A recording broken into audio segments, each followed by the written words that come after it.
Bom dia, bom dia. Tudo bem? Vamos lá. Estamos conversando um pouquinho sobre Neemias.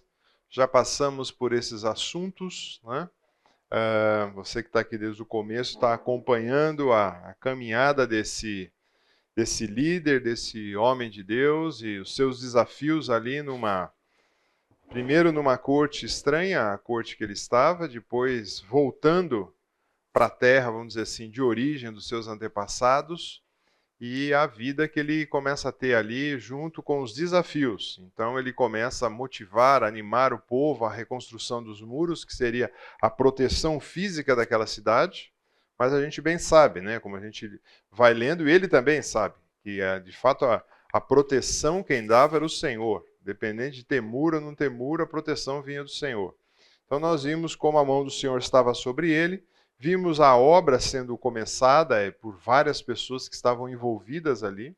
Vimos também os inimigos, e esses inimigos ficam por todo o livro, eles não saem, né? Então, muitas vezes, se você ora por algum problema, por algum inimigo na sua vida, fica tranquilo, vai ficar a vida inteira. Oh, que palavra de entusiasmo, hein? Metade da galera vai embora já, né? Vimos também que, além dos inimigos externos, tinha o pessoal. O pessoal começou a desanimar. E o maior inimigo que a gente tem, e nós como cristãos, o inimigo que a gente tem é o desânimo, quando a gente desanima na caminhada cristã. Semana passada nós começamos a conversar um pouquinho sobre a concentração de renda e aquele povo estava sendo oprimido pelos seus próprios iguais, né? E isso estava muito difícil para eles. E então é quando Neemias intercede ali, convoca aqueles nobres, para que os nobres possam, de fato, modificar o que eles estavam fazendo, e eles concordam. Porque havia uma lei específica, quando a gente olha o Velho Testamento, em especial ali no Pentateuco, existia uma lei como tratar aqueles que estavam em situação de vulnerabilidade. Então, eles são atendidos com isso. Mas também nós vamos ver hoje um exemplo, no capítulo 5, do verso 14 ao 19, nós vamos ver aqui um exemplo que vem de cima, ou seja, Neemias ele pode falar essas coisas, ele pode ser duro com o povo, ele pode ter essas ações porque ele tinha um exemplo de vida. Se ele não fosse assim, ia ser muito complicado, né? Nós vimos também, semana passada, dois exemplos, o exemplo de José, que estava na corte ali no Egito, no que era, vamos dizer assim, o primeiro mundo, onde havia uma corte super nobre e quase governava grande parte do que era o mundo conhecido. E depois a gente vê Daniel, na Babilônia. Os dois, como funcionários daqueles governos, têm uma ação, uma atitude exemplar. A gente, quando olha isso, então isso traz para nós uma ponte muito importante, né? Que talvez você olhe e fale assim, mas é fácil falar quando você pega talvez um profeta, mas nenhum dos dois eram profetas, né? Nenhum dos dois eram apóstolos, nenhum dos dois eram discípulos de Jesus diretamente. Eles eram um funcionário, mas eram servos de Deus que exerciam um papel com a vida autêntica, não vamos chamar assim cristã, né? Mas uma vida de compromisso com o Senhor, né? A vida cristã a gente vai ter depois quando a gente encontra com Cristo. Mas eles eram um belo exemplo, tá? Então nós falamos um pouquinho dos dois. E agora é a parte de Daniel. Então a primeira coisa que nós temos que considerar e avaliar, né, é que o exemplo vem de cima e os privilégios, né? Não devemos colocar os privilégios acima da moral.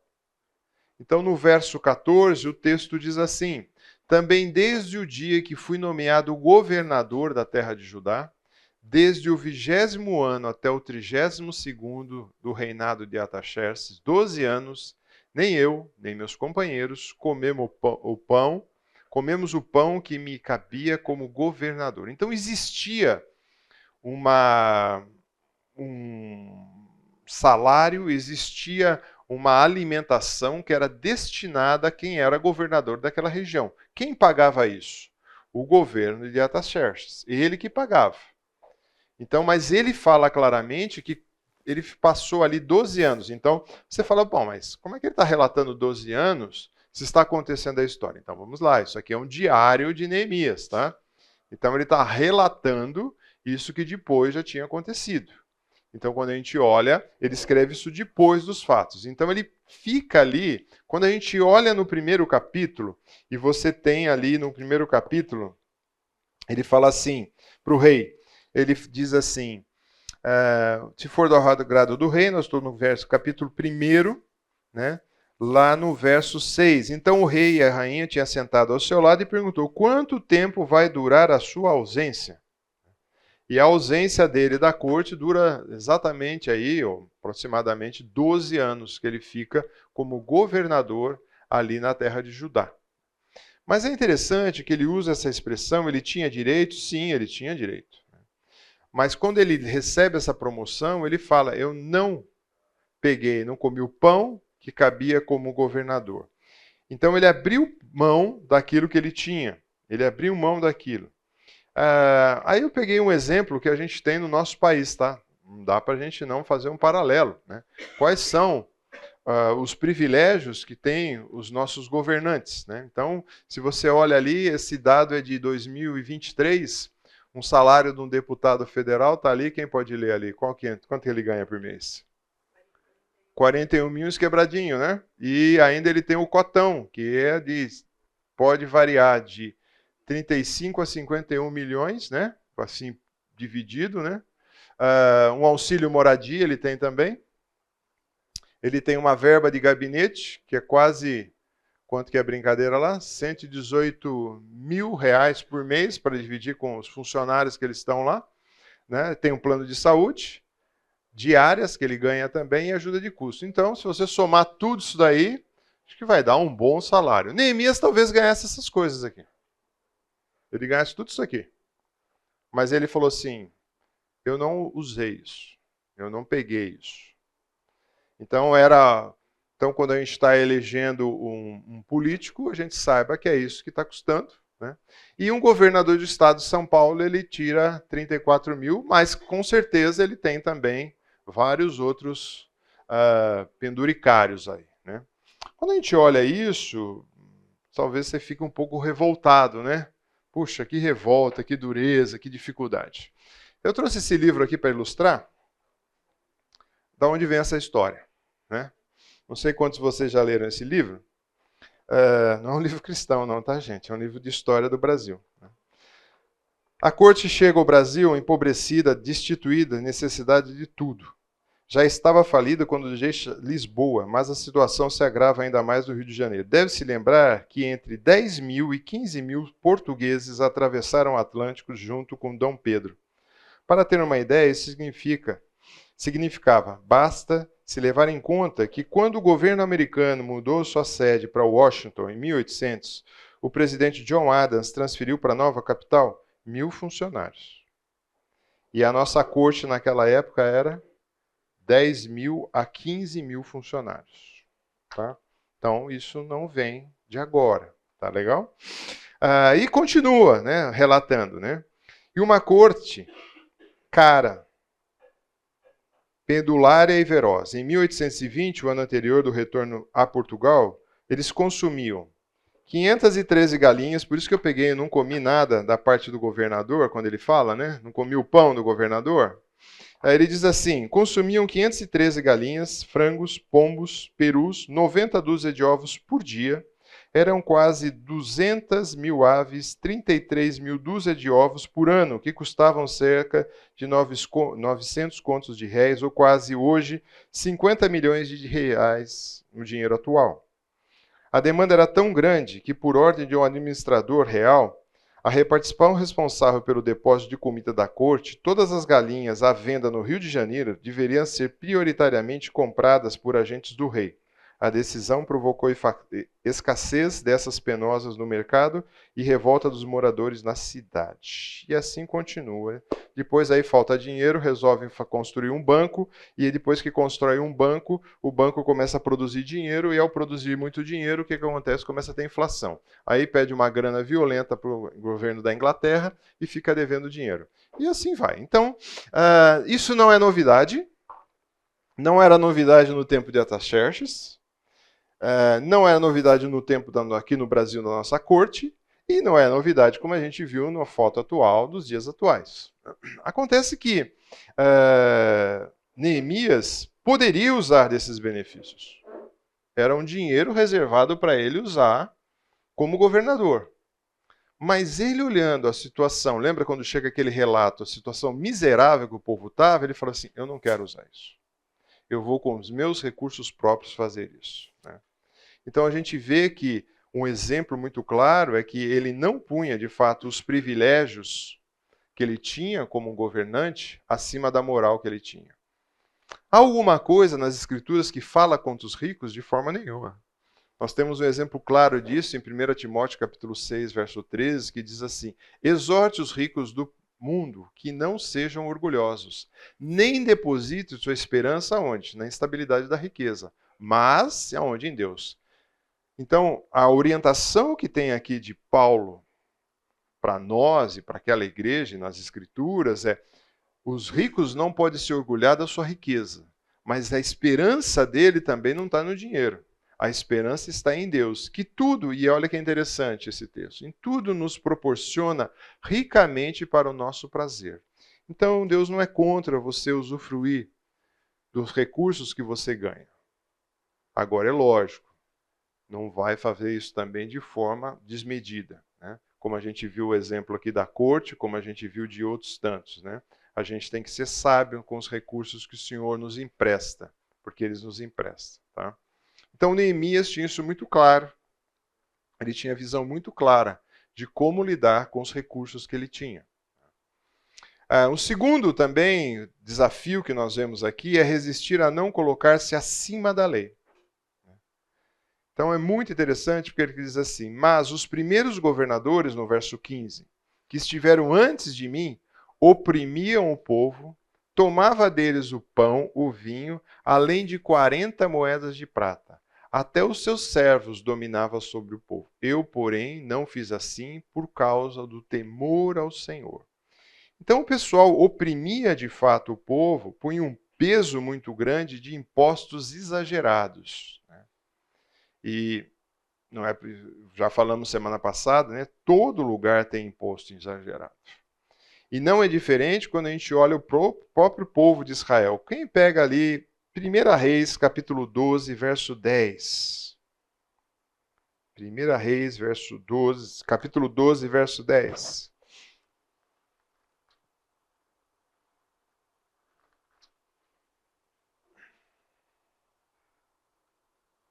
E os jovens que haviam crescido com ele lhe disseram, assim falarás a este povo que disse, teu pai fez pesado o nosso jugo, mas tu alivia-o sobre nós. Assim lhes falarás, meu dedo mínimo é mais grosso do que os lombos de meu pai. Assim, no verso 11, vai dizer ainda, o meu pai lhe impôs um jugo pesado e eu tornei ainda mais pesado. E aí, o que ele impõe no povo aqui? No caso, Roboão coloca um juro pesadíssimo, coloca escravidão sobre o próprio povo. Então, isso também não era novidade, já acontecia isso. Então, oprimia o povo e ainda tinha um suborno por fora, que era 40 moedas de prata. Além do salário que o governador tinha, ele ainda pegava um por fora. Né? E ele fala, eu não vou fazer isso. E também ele vai falar de colocar os parentes, né? Até os seus servos dominavam sobre o povo, normalmente eles colocavam os seus parentes para governar sobre o povo também. Então tudo isso que a gente vê hoje não é novidade. Por quê? Desde que o homem é homem, desde que teve a queda, o homem age assim. Suborno, explorar, oprimir. Né? E, infelizmente, enquanto não chega a redenção na vida dessas pessoas, vão continuar fazendo isso. Mas Neemias dá esse exemplo e fala assim, eu não estou acima da lei. Então eu não vou fazer isso. Então eles oprimiam o povo, como a gente viu, suborno.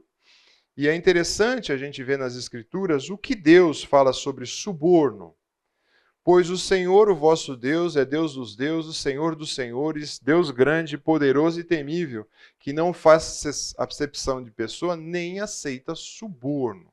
Então começa aqui dizendo que Deus não é subornado. Não torcerá a justiça, não fará acepção de pessoas, nem tomará suborno, porquanto o suborno cega os olhos do sábio e subverte a causa do justo. Então, isso, se você pensa num juiz que vai demandar alguma sentença, quando ele é subornado, de fato é isso. Cega os olhos do sábio, subverte a causa de quem é justo. Maldito todo aquele que aceita suborno para matar pessoas inocentes, e todo o povo dirá amém. Então já havia uma determinação clara na lei, que não deveria pegar nada por fora, não deveria pegar suborno. Era muito sério isso. Então Neemias só reforça o que estava na lei, ele não criou nada novo. Ele falou, já está estipulado na lei isso. E é isso que eu estou fazendo e vocês deveriam ter feito, né? E também me chama a minha atenção do exemplo dele no verso 16. Pelo contrário, também trabalhei na construção da muralha. Ou seja, o foco dele qual era? Construir o muro. O foco dele não era atender o necessitado, o foco dele não era dar dura nos nobres, o foco dele não era trazer a lei, o foco dele qual era? Construir o muro. Mas não tinha jeito. Essas coisas cruzavam constantemente o caminho dele. E ele, como um bom líder, como a gente viu, ele não se esquivava, ele resolvia a parada. Mas ele não perdeu o foco. Esse é o meu projeto. O projeto é esse. E surgiram coisas no meio do caminho. Eu acredito que naqueles 4 meses que ele estava antes, ele não conseguiu prever tudo isso, né? Não tinha como prever todas essas coisas que iam acontecer. Mas o que talvez naqueles 4 meses ele intensificou? O tempo de comunhão com o Senhor. O tempo de se afinar mais com Deus. O tempo de falar, e vão surgir essas coisas, o que eu faço, né?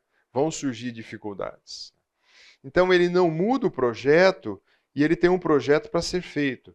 E quando a gente olha, é muito fácil a gente ver o Senhor Jesus, todo momento, o Senhor Jesus tinha um projeto claro e específico. E todo momento alguém queria, de certa forma, desviar ele do projeto. Mas o plano dele era aquele, ir para aquela cruz e resgatar a humanidade. É lógico, curou, ajudou, orientou, ensinou, mas o projeto principal era aquele. Então, muitas vezes, nós temos que considerar qual é o seu, ou qual é o nosso projeto. E muitas vezes a gente se desvia. Porque com o cargo de governador, ele podia falar, bom, agora eu sou governador, né? Eu vou deixar esse trabalho aí menos importante para o pessoal. Eu vou só gerenciar. Não. A gente nota que ele estava atento ao que estava acontecendo. Ele estava olhando o que estava acontecendo. Ele estava em torno daquela construção. E ele não perdeu isso de foco em nenhum momento. Então, quando a gente olha, o projeto que tinha para um rei de Israel é muito claro. Quem lê para a gente Deuteronômio 17, de 14 a 21? Mesmo antes de ter um rei em Israel, mesmo antes de ter alguém que governasse Israel, Deus já tinha um projeto claro para que viria um rei. Então já tinha estabelecido o que esse rei deveria fazer. Quem pode ler? Quando entrares na terra que te dá o Senhor teu Deus, e a possuíres, nela habitares, e disseres, estabelecerei sobre mim um rei, como todas as nações que se acham ao redor de mim. Estabelecerás com efeito sobre ti, como rei, aquele que o Senhor teu Deus escolheu. Homem estranho, que não seja dentre os teus irmãos, não estabelecerá sobre ti, e sim um entre eles. Porém, este não multiplicará para si cavalos, nem fará voltar ao trono do Egito para multiplicar cavalos. Pois o Senhor vos disse, nunca mais voltareis por este caminho. Tampouco para si multiplicará mulheres, para que o seu coração não se desvie, nem multiplicará muito para si prata ou ouro. Muito bem. 3 coisas grandiosas aí. Você não volta para o Egito. Você não vai juntar muito cavalo. Você não vai juntar muita mulher. Para que você não fique e você volte para as coisas. Legal. O que aconteceu com Salomão? Gente, Estamos falando de Saul, Davi, Salomão, o terceiro. Já no terceiro. Vamos ler o que aconteceu com Salomão. 1 Reis 10, 26 a 29. 1 Reis 10, 26. Salomão juntou 1.400 carros de guerra e 12.000 cavalos de cavalaria. Espalhou uma parte deles por várias cidades e deixou o resto em Jerusalém. Em Jerusalém, durante o seu reinado, a prata era tão comum como as pedras, e havia tantos cedros como as figueiras bravas que existem nas planícies de Judá. Os agentes do rei controlavam a importação de cavalos de Múrcia e da Sicília, e a importação de carros de guerra do Egito. Esses agentes forneciam cavalos e carros de guerra para os reis heteus e sírios, vendendo cada carro por 600 barras de prata e cada cavalo por 150 barras de prata. Muito bem. E o 11, de 1 a 3? O rei Salomão amou muitas mulheres estrangeiras, além da filha do faraó. Ele se casou com mulheres de Moabe, de Amon, de Edom, de Sidom e dos Hititas. O Senhor havia instruído os israelitas claramente: não se case com mulheres dessas nações, pois desviarão seu coração para os deuses dela. E, no entanto, Salomão amou essas mulheres. No total, casou-se com 700 princesas e teve 300 concubinas. E elas desviaram seu coração do Senhor. Poxa, casou com 700, inclusive com a filha do faraó, né? Agora, quem lê aí 1 Reis 10, 14? 1 Reis 10, 14.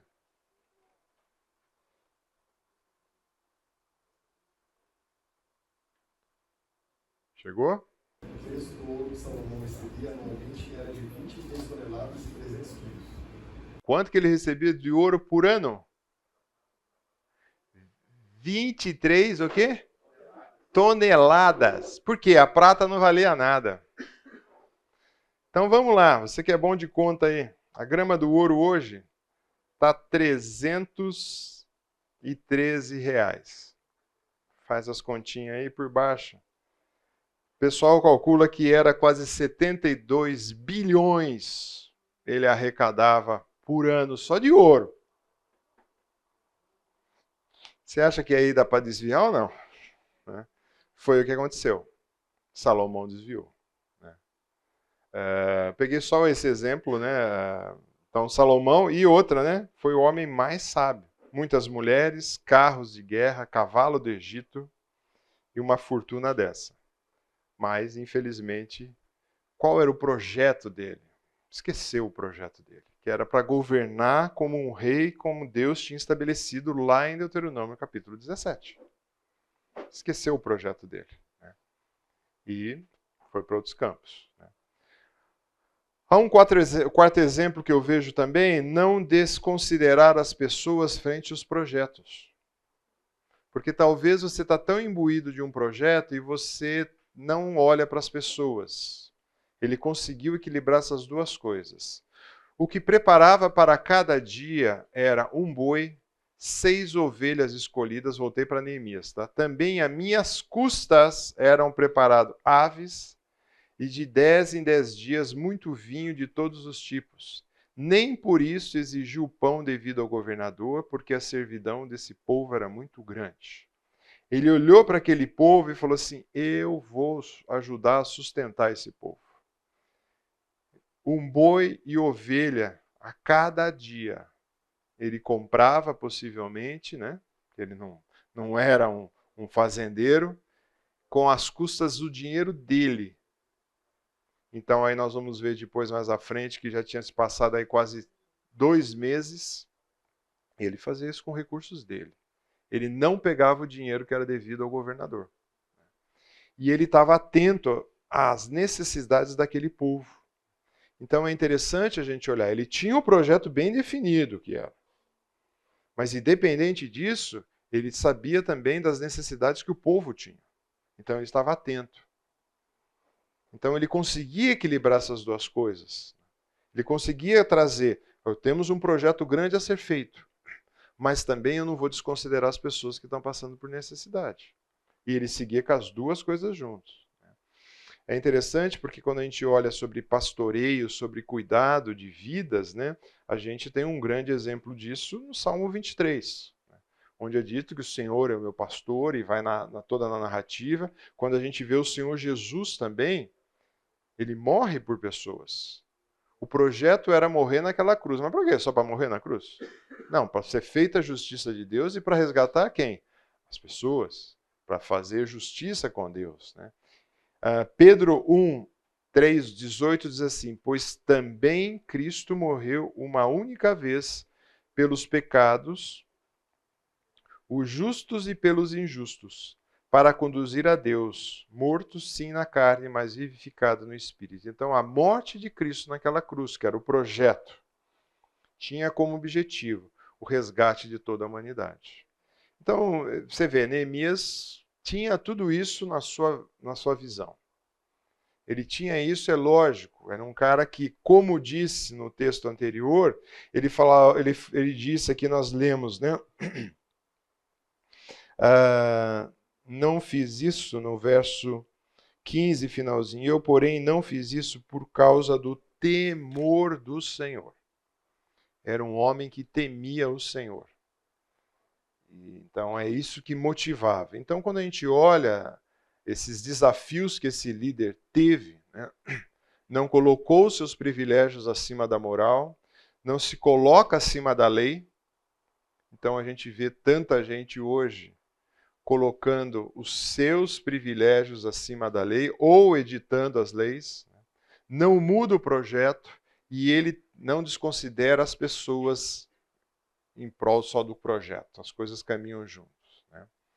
Quando a gente olha isso, nós temos uma resposta muito boa ou uma atitude digna que você e ele pode dar com relação a quando você é promovido. A primeira coisa, no verso 15, mostra integridade. Ele foi uma pessoa íntegra. Quando a gente vê 1 Coríntios, capítulo 4, verso 1 e 2, quem pode ler? Assim, pois, importa que os homens nos considerem como ministros de Cristo e despenseiros dos ministérios de Deus. 2, o que diz? Ora, além disso, o que se requer dos dispenseiros é que cada um deles seja encontrado fiel. Isso, é fidelidade que é pedido, né? Integridade. E é interessante aqui, está falando para os obreiros de Deus, para aqueles que servem ao Senhor, mas isso é extensivo a todos os crentes. Então, todos nós temos que ser e apresentar vidas íntegras, vidas fiéis. Então, Neemias se mostra um cara íntegro. Quando eu disse já no verso 15, ele fala do temor do Senhor, mas o Salmo 111, verso 10, o que diz? Para ser sábios, precisamos temer o Senhor. Ele dá compreensão aos que cumprem os seus mandamentos. Que o Senhor seja louvado eternamente. Isso, para ser sábio, eu preciso fazer o quê? O temor do Senhor. Então, isso ele tinha, ele sabia pelo menos, ou deveria ter escutado em algum lugar. Mas ele entende isso e fala, eu temo ao Senhor. Outra questão também é olhar para os liderados. O que ele diz no verso Marcos 8, verso 5, quando a gente vê o Senhor Jesus? Tenha compaixão dessa gente. Estão aqui comigo há 3 dias e não tem nada para comer. Isso aí. Jesus olhava e tinha compaixão das pessoas. Neemias também tinha essa visão. Então, eu acho que essas atitudes chegou a promoção para ele. Ele ficou governador. Ele poderia ter um bom salário, ele poderia ter bons recursos, já tinha autoridade sobre aquilo ali. Tinha 2 modos de ele levar esse processo. Poderia levar esse processo, eu sou o cara e não estou nem aí, ou levar desse jeito. Então isso serve de lição para a gente, né? Quando você receber uma promoção, qual vai ser a sua atitude? Como você vai se portar? E ele conclui no verso 19, esse pedacinho, dizendo assim, gozado, né? Lembra-te de mim, ó meu, lembra-te de mim para o meu bem, ó meu Deus, e de tudo que eu fiz por esse povo. Gozado, parece que, você acha que Deus tinha esquecido dele? Né? Eu entendo que ele está dizendo assim, Senhor, olha, eu estou fazendo isso pelo Senhor. Então lembra de mim. Agora, será que isso foi uma característica só de Neemias? Não. Eu pensei alguns homens, alguns líderes que fizeram esse mesmo pedido ao Senhor. Senhor, lembra de mim. Senhor, olha para mim. Então, os Salmos vai apresentar isso, Isaías apresenta, Jeremias apresenta, em Gênesis nós temos isso. O próprio Neemias, ele fala 1, 2, 3, 4 vezes. Ele usa essa expressão, Senhor, lembra de mim. Olha para mim.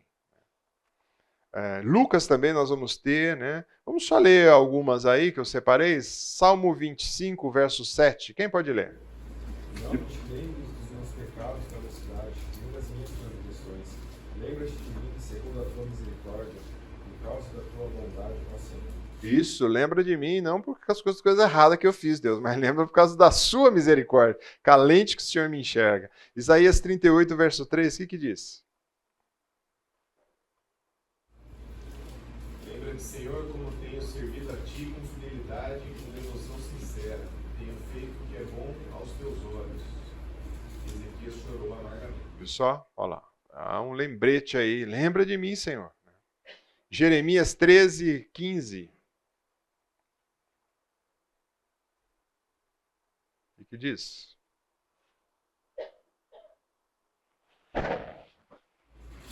Escutem e deem atenção, não sejam arrogantes, pois o Senhor falou.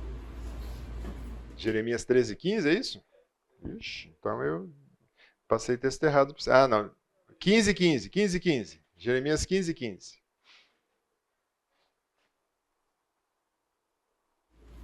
Tu me conheces, Senhor, lembra-te de mim, vem em meu auxílio, e vinga-me dos meus perseguidores. E pela tua paciência, para com eles eu não seja eliminado. Sabes que sofro afronta por tua causa. Olha lá, normalmente todo um servo do Senhor fala isso, né? Senhor, olha por mim. Assim, quando a gente olha, como que a gente pode avaliar, ou como você pode avaliar a sua vida olhando esse trecho de Neemias que eu coloquei, Salomão em Eclesiastes, capítulo 2, verso de 1 a 11, né? E a sua vida. O que diz esse texto de Eclesiastes? Nós não vamos ler ele todinho não, mas depois serve para a sua avaliação pessoal, você sentar e rabiscar um pouquinho como está a sua vida hoje nesse aspecto. O texto de coisas assim, eu disse a mim mesmo, vamos, prove alegria, procure ser feliz, mas também isso de Eclesiastes, tá? Isso também era vaidade. Concluí que o riso, a tolice, a alegria não serve para nada. Resolvi em meu coração entregar-me ao vinho, sem deixar. E ele tem um breve relato aqui, que ele apresenta a vaidade e as riquezas que Salomão estava experimentando. Então, diante dessas dois personagens, o que Salomão relata sobre ele aqui, o que Neemias relata, onde você está nessa história? Onde você se coloca aí? Tá? Aí você faz uma breve avaliação aí do que você entende. Muito bem. Dúvidas, perguntas, questões? Essa é a hora. Nenhuma? Alguma colocação que você queira fazer também? Oi. O que impressiona também nesse relato de Neemias é que ele não, mesmo ele sendo um bom líder, um bom governante, ele tinha gente acima dele. Ele era um funcionário público trabalhando para o rei da Pérsia. E ele foi fiel a Deus sem ser infiel ao rei. Com certeza. Ele deu um prazo para ele ir voltar. Isso. Ele não fala quando ele voltou, mas ele concordou. Então, possivelmente, ele... O que eu entendo que o prazo foi 12 anos. É uma licença e tanto, né? Mas ele estava sob autoridade. Né? Porque quando ele pega esse cargo de governador, aqui no verso 14, também desde o dia em que foi nomeado governador na terra de Judá. Então ele chega ali, mas de fato, ele tinha que prestar conta. Por isso que os amigos, né? Agora, no capítulo 6, nós vamos ver uma investida muito séria nos amigos. Né? Nós vamos ver uma investida muito séria dessa turma. que essa turma vai colocar em xeque essa autoridade dele e se de fato ele está fazendo essas coisas debaixo da autoridade do rei. E é isso que eles vão querer acusar Neemias, né? Já tentaram acusar e vão continuar a acusar. E é bacana ver, porque se você pensar, ele poderia olhar e falar assim: eu sou um funcionário do maior império que tem na Terra. Eu poderia usufruir bastante, usar todos os meus direitos, porque financeiramente o império não ia quebrar. Né? Mas ele resolve fazer não. Então é isso que muitas vezes tem gente que joga, vamos dizer assim, contra o próprio patrimônio da empresa, falando assim, não, minha empresa é rica, se eu gastar com isso, tanto faz. Né? Não é assim que funciona. Ele tinha uma noção clara. Por quê? O temor dele era muito forte, o temor dele era do Senhor. Né? E aí quando a gente olha a... Oi. Sobre isso que ele fala, eu não fiz por temor a Deus. Provérbios fala, teme ao Senhor e faz o bem. Você não quer explanar um pouquinho a questão de temer a Deus? Pô, falei semana passada, vou falar tudo de novo. Não, eu acho que assim, um aspecto que a gente talvez não considere muito, essa questão parece que é muito confortável, porque a gente não olha o temor a Deus como sofrer consequências e ter medo de Deus. Isso. Parece que a gente não tem medo de Deus porque, não, Deus é meu pai, Isso é uma visão muito dos nossos tempos, dos nossos dias. Né? Eu creio que tem um curso inteiro, né, que o Dante falou, né, sobre o temor do Senhor, não foi? Aula de escola bíblica passada, né? Ele deu um curso inteiro lá. A aula passada a gente não falou sobre essa questão do medo. Porque a gente acha que por ser filho de Deus, a gente não deve ter medo. Vamos explorar um pouquinho esse daí do... O temor do Senhor implica em obediência, implica em benefícios, mas implica também que nós olhamos só a ideia de um Deus, uma visão equivocada de um Deus sentado num trono, bem bonachão, assim, parece quase aquela visão oriental do Buda, né? Sentado e tudo que você pedir vai dar. Não é assim que funciona. Né?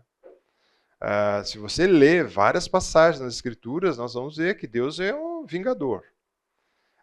Quando você olha Jesus Cristo no Apocalipse, a gente está estudando Apocalipse no nosso grupo, ele vem com a espada. A boca dele é uma espada de 2 gumes que sai o quê? Já limpando o que tem que limpar. Então a gente não tem essa visão.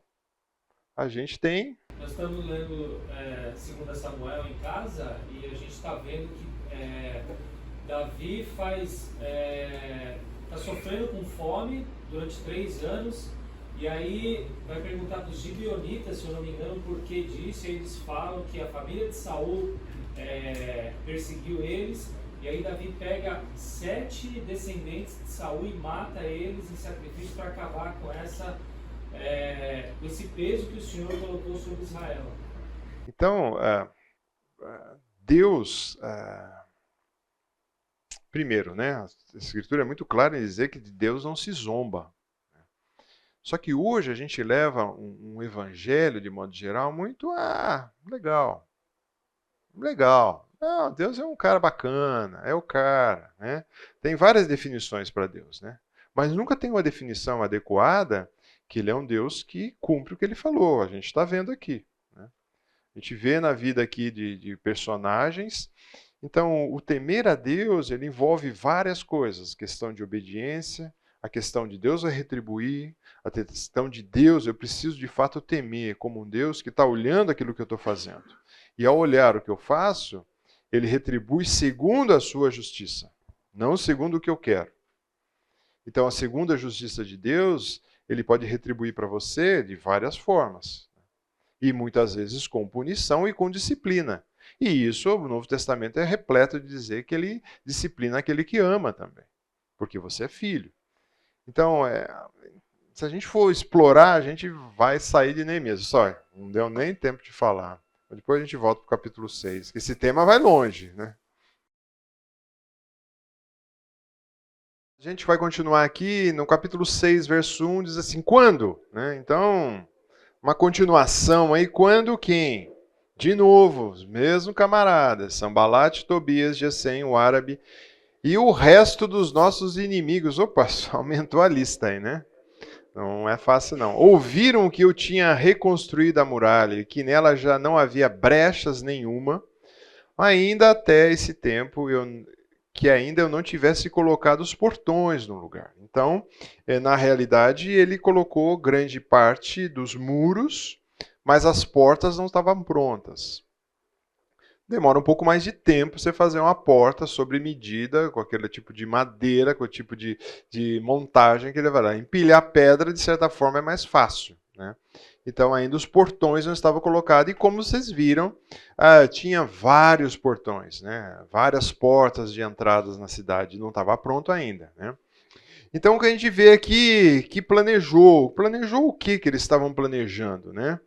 Eles ouviram, e aí a gente olha esses camaradas aqui, lembrando que um vinha de cima, né? O Sanbalate era um horonita, e Oron vinha dessa região, tá? De Bet-Oron, ali em cima, ali, está vendo ali? Bet-Oron vinha de lá. Tobias era um amonita, e Gesem era um árabe, possivelmente vinha ali da região de Quedar. Então, ele tinha esses inimigos constantes o tempo todo, a gente já conversou bastante sobre eles, esse pessoal sempre causando uma intriga, né?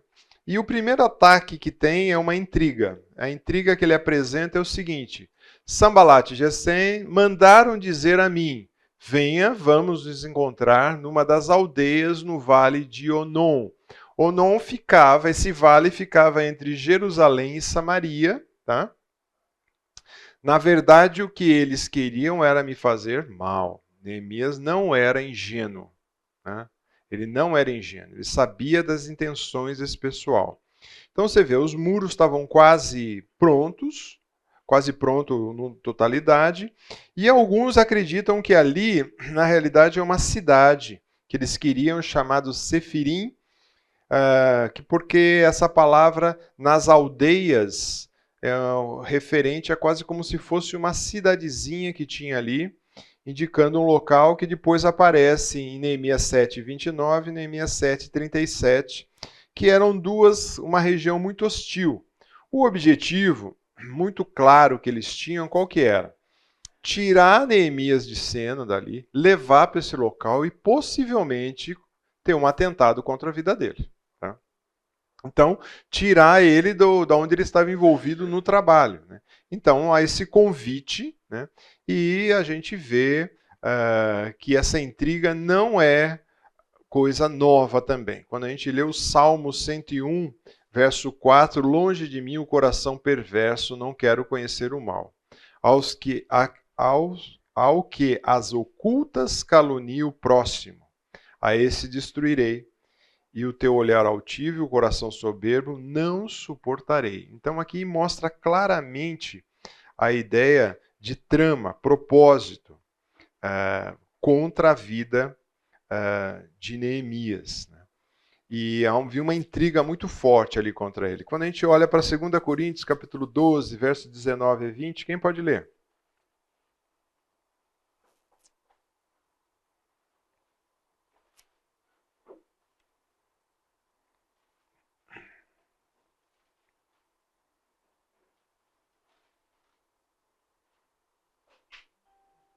Foi? Vamos lá? Talvez vocês pensem que estamos apresentando desculpas. Não é verdade.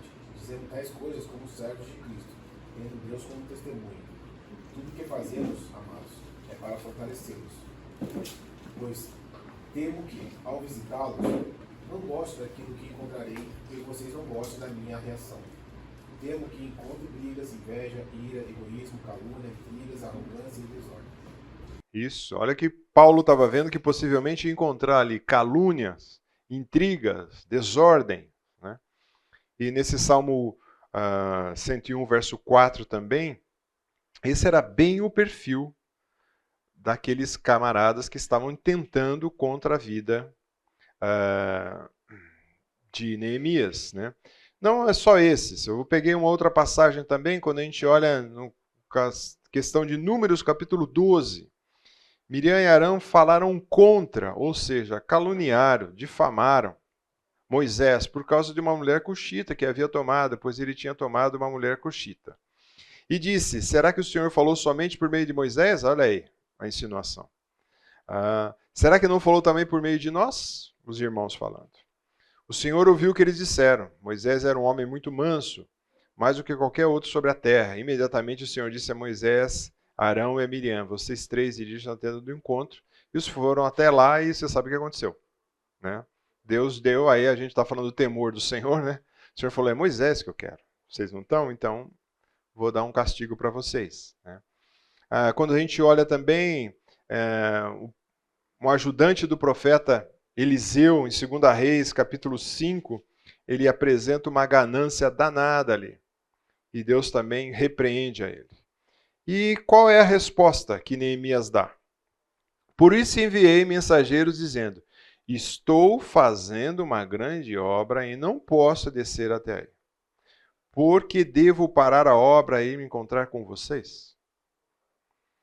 Então, quantos de nós, ele dá uma resposta assim, estou executando ou fazendo uma grande obra? Essa é uma resposta muito boa para matar qualquer intriga. Uma versão vai dizer assim, tem um trabalho importante nas minhas mãos. Ou seja, não vou descer para escutar o que vocês têm para falar. E aí nos causa a questão é que quantas vezes nós somos desafiados por que é urgente e o que é importante. Então já dizem, né, o que era importante não foi feito na hora certa, vira urgente. Então aí muitas vezes a gente olha no nosso dia a dia, a gente está mais como bombeiro do que como... Tudo bem que o bombeiro tem uma parte preventiva, viu gente? O bombeiro vem, por exemplo, numa instalação como essa aqui, como ele vem semestral, anual, sei lá, ele vem fazer vistorias para ver se está tudo em ordem. Então há essa parte preventiva, né? Mas a gente olha o bombeiro, a gente sempre imagina que aquele camarada está correndo para apagar alguma coisa, algum incêndio. E isso muitas vezes... Por quê? Neemias tinha claro, o meu objetivo é estar nessa obra, estar com esse povo aqui, fazer essas coisas. Não vou sair para ir lá ver o que vocês querem. Porque ele sabia o que os caras queriam. Talvez os caras não fossem matá-lo, mas por causa, talvez com o temor do rei, mas possivelmente os caras poderiam querer suborná-lo, queria talvez prendê-lo e alguma dessas coisas, né? Então a gente tem que avaliar muito bem essas questões da nossa vida, o que é de fato importante fazer. É lógico, tem coisas que berram urgente para você, você tem que parar o que está fazendo importante, mas Neemias tinha essa visão clara. Eu gosto muito de uns círculos de prioridade que J. Grant Howard, no livro chamado O Líder Eficaz, apresenta. E ele apresenta algo mais ou menos assim, tá? Normalmente a gente tem prioridades em que formato? Quando a gente fala em prioridades. Vamos lá. Qual normalmente, quando você fala de prioridade? Qual a sua primeira prioridade? Comer? Essa é a sua primeira prioridade na vida? Outro, mais espiritual. Qual é a primeira prioridade que você tem na vida? O Senhor. Então a primeira prioridade, Deus. Qual é a segunda prioridade? Família, né? Esses são os clássicos, né? Qual é a terceira prioridade? O trabalho, né? Isso. E de quarta prioridade? Igreja ou ministério, tá? Qual que é a quinta prioridade? Ixi, lazer, descanso, né? Descanso, lazer. Sexta prioridade? O Corinthians, não. Deixa eu falar. Aí a gente olha isso aqui em linha, assim, né? Legal. Aí a gente vai fazer o seguinte, a gente vai olhar e vai falar assim, bom, já que eu tenho isso em prioridade, eu preciso marcar isso, então, com o quê? Com o tempo. Não é?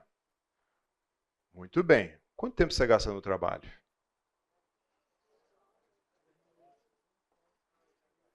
Tá? Quanto tempo você gasta com a família? 4 horas? Quanto tempo você gasta com a igreja? Dormir em casa é descanso, é descanso. Quanto tempo você gasta com igreja? 2 horas. Quanto tempo você gasta com lazer? Tem gente aqui que vai estourar aqui, né? Herdeiro é só lazer, né? Quanto tempo você gasta com lazer? 7 horas? Agora, que semana é essa, né? Vamos lá. Agora vamos lá. Se você colocou a sua primeira prioridade Deus, quantas horas você vai gastar com Ele? 1 hora. Ó, um cara aqui espiritual, hein? Então, você vê como isso daqui é meio furado? Se a gente coloca assim? É totalmente furado. Você não consegue fazer isso assim. Não, agora eu tenho meu tempo com Deus. Agora família, vamos lá, famílias. Tchá, solta o cronômetro, né? Que nem jogar xadrez, né? Agora trabalho, dá um trabalho até dá para fazer, né? Às vezes, né? Será que é assim que funciona? Por isso que eu simpatizo muito com esse exemplo, com essa apresentação que mostra a minha vida, o eu, e Deus no centro da minha vida. E todas as coisas que eu vou fazer passa por isso. Então, Deus é o centro da minha vida, então ele de fato é a prioridade máxima. Em quantidade de horas, não, ele é a prioridade máxima. Agora precisa ver se é isso mesmo, né? E tudo tem que passar. E aí eu vou intercalar ou eu vou me relacionar com as coisas que estão no entorno. Então, quando eu estou no trabalho, não sou só eu o trabalho. E lembramos de Neemias. É Deus comigo no trabalho. E assim por diante. E tudo isso não é em linha, mas é num plano que você vive. Agora, existem problemas com isso. Quando, por exemplo, esse pedaço aqui invade tudo para cá, ó, e distorce. Aí o meu círculo bonitinho, né? Ele fica deformado às vezes. Estou gastando um baita tempo com trabalho e nada estou investindo em família. Aí são correções. Compra o livro e lê, eu só trouxe a ideia para vocês. Mas essa ideia aqui é muito perigosa. Porque você vai chegar todo dia e fazer um check aqui. Não, já fiz. Check. Não vai funcionar assim. Porque quando Deus está no centro da sua vida, ele tem que invadir todas essas outras prioridades. Então, eu entendo aqui, é lógico, Neemias não tinha esse gráfico na cabeça dele, né? Mas ele soube responder com sabedoria ali, né? A segunda insinuação segundo ataque é uma insinuação. Então Sambalate, no versos 5 e 7, me enviou pela 5ª vez o seu servo. Opa! Que trazia na mão uma carta aberta. Qual é o problema da carta aberta? A carta aberta não significa que ela está endereçada só para você. Era um negócio que estava aberta e era lida em público. Com o objetivo do quê? Envergonhar, intimidar, insinuações. E nela estava escrito o seguinte: entre os gentios se ouviu, e Gesem também está dizendo, que você e os judeus estão querendo se rebelar, e que por isso você está construindo a muralha. Também, segundo se diz, que você quer ser o rei deles. E pôs alguns profetas para falarem a respeito de vocês em Jerusalém, dizendo, ele é o rei de Judá. Ora, isso certamente vai chegar aos ouvidos do rei. Portanto, vem agora e vamos em conjunto conversar a respeito disso. Essa carta, possivelmente o camarada pegou, foi em praça pública e leu. E aí o povo parou, escutou e falou, será que é verdade? Será que não é? Então eles trazem essa carta. Esse ataque é interessante porque você não tem uma fonte dessas insinuações que é citada. Ele cita vagamente. Também disse, né? Porque ele diz assim, disse, né? Estava escrito, ouve-se entre os gentios. Né? Ou seja, estão escutando por aí, eu não sei quem é. O árabe até está concordando com isso aí, mas está escutando por aí, é um boato. Eu tinha um professor de fisiologia que era muito interessante, porque o pessoal chegava, então, professor, sabe, se eu fizer tal movimento, acontece tal coisa, ele falou assim, onde você leu isso? Onde você escutou isso? Naquela época você não tinha o Google, né? Onde você leu isso? Não, foi um amigo do amigo que falou assim, conversa de boteco. Conversa de botequim não vale. Não tem base científica nenhuma. Então, os boatos são assim. É a mesma coisa que eu chegar, todos vocês aqui conhecem a história do telefone sem fio, não conhece? Se eu chegar aqui, citar uma frase para o André, e ele for passando de ouvido em ouvido, quando chegar lá no fundo, o que você acha que vai chegar? Bem distorcido. Então, existe também o quê? A fonte entre os gentios se ouvem. Também, segundo se diz, está no texto. Ou seja, alguém está dizendo. Há um exagero também. Espalha-se rapidamente de boca em boca e chega bem diferente. Então, não há uma exatidão. Não há. E também as informações não são exatas. Por quê? Estão falando o quê? Você pôs profeta para dizer que você é rei. Você está construindo para ser rei dos camaradas. Algum momento você escutou Neemias falar isso? Algum momento alguém citou isso? Ninguém. Né? Quem pega Provérbios capítulo 6, de 16 a 19? Esse é um verso importantíssimo para a nossa boca, viu, gente?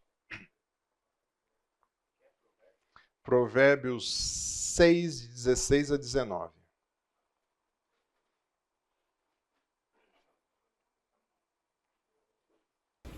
Seis coisas o Senhor aborrece, e a sétima, a sua alma abomina.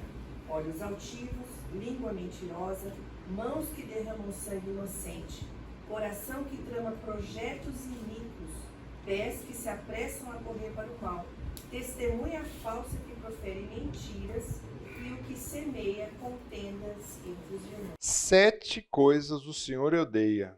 3 delas são relacionadas à língua. Tá? Testemunha falsa, língua mentirosa e contenda entre os irmãos. Então, o boato que estava correndo ali, né? Estava aqui, desculpa, viu, gente? Leu lá, mas está aqui. Então, quando a gente olha, o boato que está correndo ali é uma revolta, por isso você está construindo o muro. Por quê? Tem uma revolta, eu construo o muro, me protejo e não sou mais parte do reino maior dos persas. Vou tomar o rei, assim o quê? Eu estou traindo Ataxerxes. E nomeou profeta para restaurar o serviço sacerdotal sem ser um sumo sacerdote, ou seja, eles estavam acusando Neemias também de ser um sumo sacerdote. E isso também não podia dentro da legislação judaica ali, do todo o trâmite, né? Então eles estão acusando todos esses boatos. No livro sobre Neemias, Paixão pela Fidelidade, do J.I. Packer, ele diz assim, tem sido descrita como a doutrina bíblica do boato. Certamente ilustra o invariável caráter do mexerico neste mundo, pois os boateiros sempre citam pessoas de distinção como fonte de informações que desacreditam outra pessoa distinta e as colocam no mesmo nível. Então ele diz aqui que é a doutrina bíblica do boato, dos mexericos, da fofoca. E Neemias escutou isso. E qual a resposta que ele dá? Mandei-lhes dizer, nada disso que você está dizendo aconteceu. Vocês estão inventando tudo. O que todos eles queriam era me amedrontar e dizer. Eles diziam, a mão deles largarão a obra e ela não será concluída. Agora, pois, Senhor, fortalece as minhas mãos. É interessante, nós muitas vezes, quando somos caluniados, qual é a nossa primeira tendência? É querer responder um monte de coisa para desmontar aquela calúnia. Ele fez duas coisas. Isso é mentira. Eu não vou explicar porque não é mentira. Agora, por que ele pode falar isso e o povo acreditar, gente? Porque teve o trecho antes. Porque ele mostrou o caráter que ele tinha. Porque se ele fosse um sem caráter, o povo ia falar, acho que é verdade, ele está manipulando a gente para construir esse muro aqui, para pôr essas portas, ele vai se tornar rei, ele vai querer independência de lá, o rei vai vir com uma tropa e vai matar todo mundo. Mas como ele tinha caráter aprovado, o pessoal olhou e falou, opa, é diferente.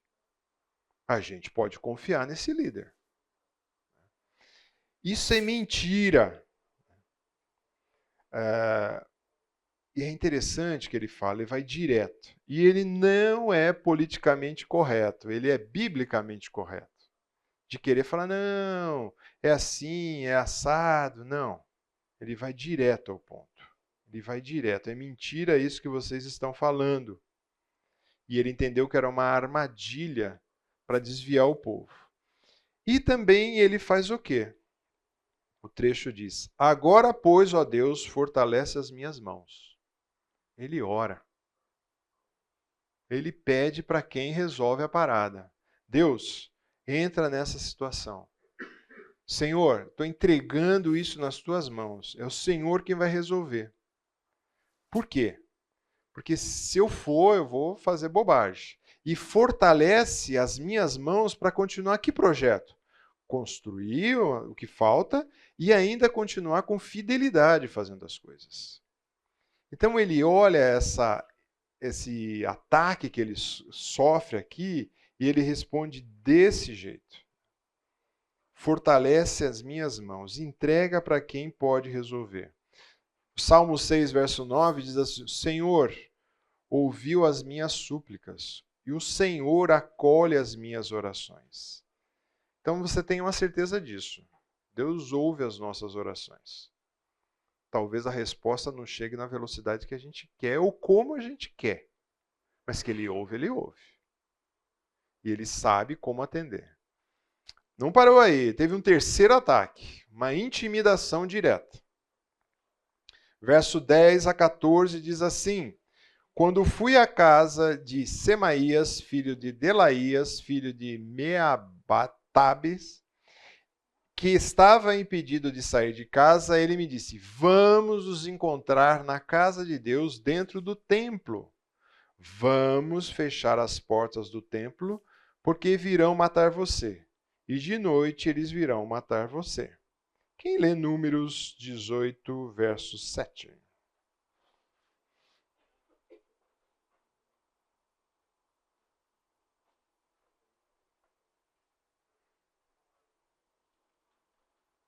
Mas tu e teus filhos contigo atendereis ao vosso sacerdócio em tudo concernente ao altar, e ao que estiver para dentro do véu. Isto é vosso serviço. Eu vos tenho entregue o vosso sacerdócio por ofício como dádiva, porém o estranho que se aproximar morrerá. Opa! Neemias podia entrar? Quem pode entrar lá? Só sacerdote ou sumo sacerdote. Ele não poderia entrar lá. Então, outra intimidação, outra armadilha que queria fazer com ele. E o que ele responde? Porém, eu disse, você acha que acha que um homem como eu fugiria? Porque a proposta é, entre escondido ali na casa do Senhor e você vai se proteger. Ele fala assim, opa, você acha que eu vou fugir? Não. Alguém como eu entraria no templo para salvar a sua vida? De maneira nenhuma entrarei. Então percebi que não era Deus que os tinha enviado. mas que ele falou tal profecia contra mim, porque Tobias e Sambalate o havia subornado. A turma também era legal, hein? Se vendia torta e à direita, né? Para isso subornaram, para me amedrontar e para que, fazendo isso, eu viesse a pecar, para que pudesse atacar a minha reputação e me afrontar. Olha só.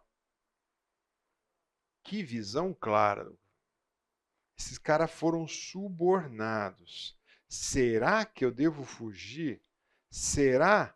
E aí, se eu entrar lá, eu vou pecar. E ao pecar, o que acontece? Toda a minha credibilidade cai por terra. E aí o que acontece? Para o projeto.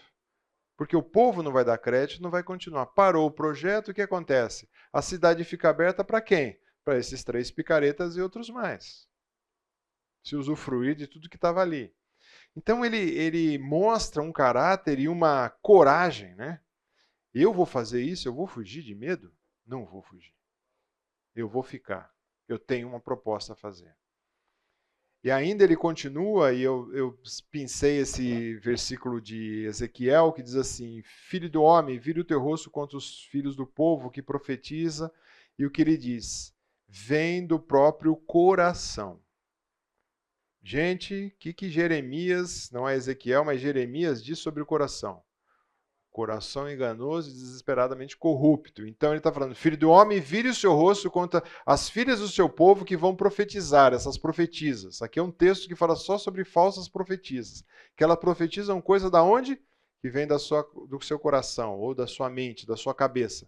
Profetize contra elas e diga, assim diz o Senhor, ai das que costuram fitinhas mágicas para serem usadas em todas as articulações das mãos, fazem véu para a cabeça de todo o tamanho, para enredar as pessoas. Vocês querem enredar a vida do meu povo para preservar a própria vida. Vocês me profanaram no meio do meu povo por punhados de cevada e por pedaços de pão, suborno de novo, para matarem pessoas que não deveriam morrer e para deixarem com vida aqueles que não deveriam viver, mentindo assim ao meu povo, que escuta mentiras.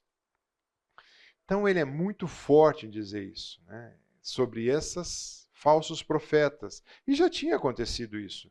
O próprio Balaão, que foi, né, consultar ali o Senhor a pedido de Baraque, e tem uma salada toda ali que você pode ler um pouquinho disso daí.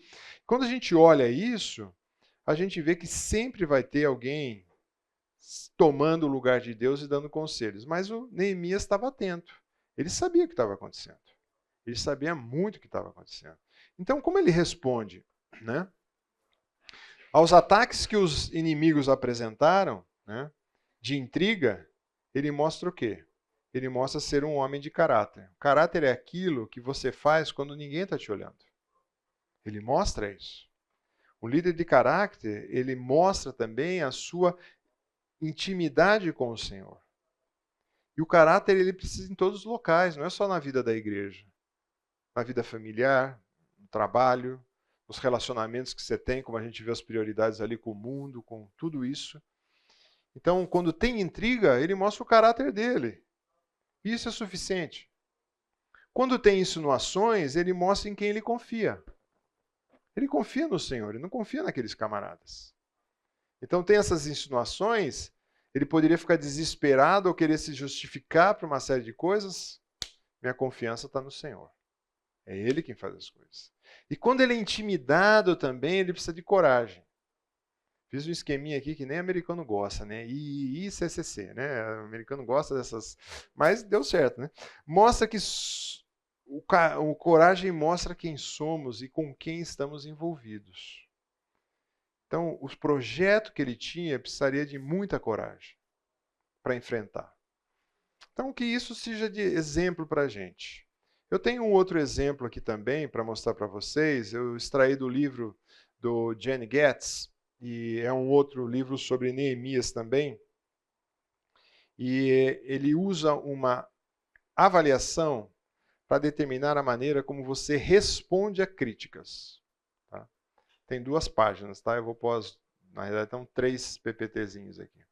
Sou aberto pela maneira com que respondo às acusações? Um é ruim e outro não. Não revido e nem questiono o ponto de vista de outros. Sou paciente e espero que todo seja revelado como certo ou errado por meio de atitudes que não podem ser mal interpretadas. Caso acusado falsamente, continuo a viver a vida cristã íntegra, sabendo que no final de tudo, minha inocência será reconhecida por aqueles que procuram saber a verdade. Aprendo com as situações, entendendo que eu mesmo não posso tê-las causado por causa do meu comportamento pouco sábio. Respondo aos boatos de maneira forte, mas não procuro me vingar. Sendo direto, sensível e sem procurar me defender, desminto os boatos para aqueles que os originaram. Procuro entender a situação daqueles que estão próximo a mim, que conhecem a verdade e que poderão me defender dos que foram influenciados negativamente pelos boatos. Oro por fortalecimento emocional, físico, para que assim possa lidar com a ansiedade e o estresse causado por essas experiências. Oro por aqueles que me magoam, seja por malícia ou por modo involuntário. Aí é duro, hein? E o último, não permito que o medo atrapalhe meu raciocínio, fazendo com que eu haja precipitadamente e cometa alguma tolice. Ele propõe essa avaliação para a gente realizar mediante as críticas que nós recebemos.